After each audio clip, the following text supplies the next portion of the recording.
All right, guys, with all the content about TSI here on Landbeat, hopefully we have convinced you that you need to do TSI. Now the decision comes which tools to use. We're going to discuss that in today's Landbeat video.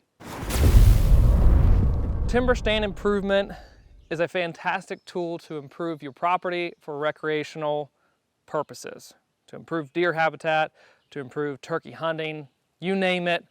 But what comes down to is what tools do you use?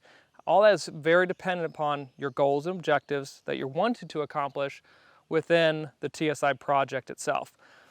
What's most commonly done is use of chainsaw or a hatchet doing the hack and squirt technique. Today we're going to break down the difference between the two. I'm going to show you guys some examples of why I choose to use a small chainsaw over just a single hatchet and a bottle of herbicide when doing timber stand improvement. Typically, when you're using just a hatchet and a bottle of herbicide, you naturally want to do that in an area that has a high stem count. You have a lot of individual trees that you need to treat. You can go much faster with this tool because it just delivers one hack for every 3 inches of diameter and a squirt of herbicide into that cut.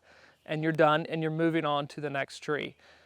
But if your timber's like mine or many of the acres that we've seen, you get into pockets where you have some that's high stem count, but you have some trees that are desirable if they were just cut, or you have some trees that were just desirable if they were laid flat on the ground, or maybe you get to an area that's pretty wide open and you don't want to just hack it and leave it standing. Perhaps it's close to a fire break and you don't want to leave that dead snag close to the fire break. If you only have a hatchet and a ball of herbicide, you can become pretty limited when doing timber stand improvement. And limited is not what we want to be. We want to have all the options within our hands.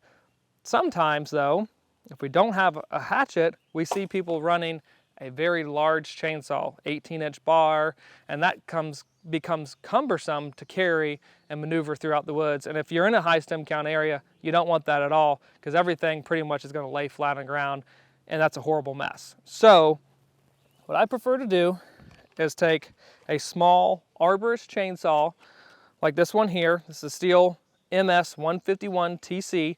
It's got the top handle design, a 12-inch bar, and a bottle of herbicide. I can put that in the little holster next to me on my hip, and I can essentially run this pretty much one-handed and have the bottle of herbicide in my other hand. But the benefit of running this versus just a hatchet or a larger chainsaw, although the larger chainsaw makes us feel a little bit more manly, this tool right here will allow you to be most effective in the timber. So for example, I can run this pretty much one-handed and go up to a tree and pretty much act as if it was a hatchet and do a hack and squirt technique. Basically address both sides of the tree, 2 hacks if it's a 6-inch or less tree. Or if I get to a stem that I'm saying like an elm or a maple or a black gum that deer will hammer when it's cut off, maybe a hackberry. But if I flush cut that and allow it to resprout, that's additional deer forage. But I can't do that easily or readily, quickly with the hatchet. That's where this chainsaw becomes a great tool. But also if I step up and I get to some bigger timber, maybe that's overcrowded, or I want to release some oak trees and I've got bigger timber next to it, I found that hack and squirt, even though you have to hit it multiple times, you're still delivering a good bit of herbicide, sometimes it's not nearly as effective as a girdle and spray. And that girdle becomes very easy to do when you've got this chainsaw. You can go around the circumference of the tree and allow that herbicide to get right into, but you're really severing every portion of that cambium layer. Unlike with a hatchet, you're missing portions. And when you have a big root system that you're fighting on a larger diameter tree, I want to sever that completely. I'm going to use a chainsaw to do that. This moves very fast, very lightweight. This is about 5-pound saw. So you can handle it all day long. Got quite a bit of fuel it can hold. I also have a couple little fuel containers that I will carry or have close to me when I'm running this. So I know that's kind of a common debate of, well, I don't need to carry any fuel or bottle. This thing runs a long time, and I have small containers I would put in a backpack or just have close to truck or four-wheeler within the unit that I'm treating. So all that said and done, let's take a look at an example of where I've used this chainsaw to accomplish TSI. All right guys, so here's an example of timber stand improvement I've done on my own personal place. Goals and objectives were a little bit more heavier towards turkey, so I didn't put a ton of things down on the ground. That would change if I'm very deer focused in this particular acre, but again, I've got very dense cover on other portions. So for this may not be exactly what you intend or what you think of for TSI, but there's a wide spectrum of timber stand improvement. So for me, I use this chainsaw. Here's a great example. This was a young white oak. I've got another white oak right here next to me, and then another one just a few feet away. So I chose to essentially just cut this one clean off. It has resprouted deer have browsed the resprouts. But again, I couldn't have done that if I just ran a hatchet. But with this chainsaw, quick work of that. We step right over here. Here's a hackberry that was treated.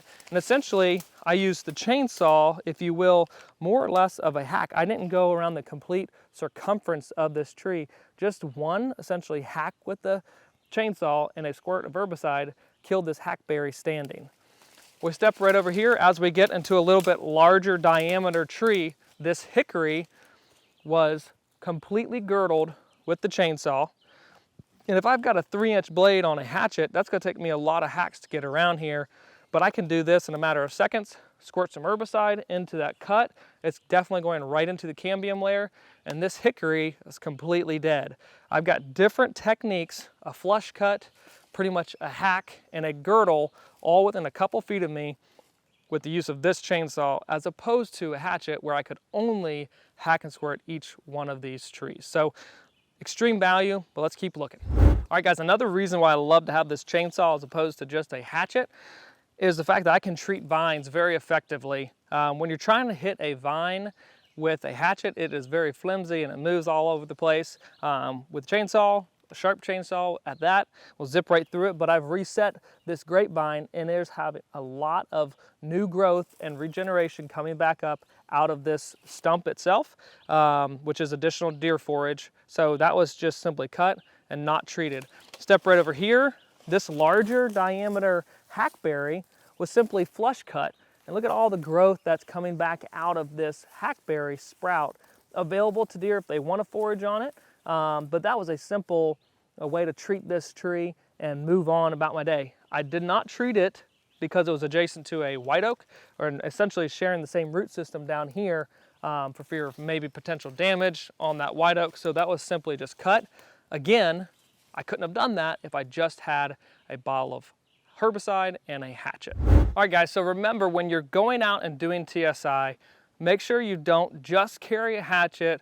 Think about the different ways that you want to utilize the standing trees and structure for other goals and benefits. You wouldn't build a house with just a hammer. You wouldn't do TSI with just a hatchet. Incorporate some diversity in the way you treat individual species. They're not all created the same, and wildlife, especially deer, are going to use them differently for forage and cover. So that's why you want to have herbicide with you, as well as small chainsaw to do felling, hack and squirt, girdle and spray, as well as flush cut and hinging.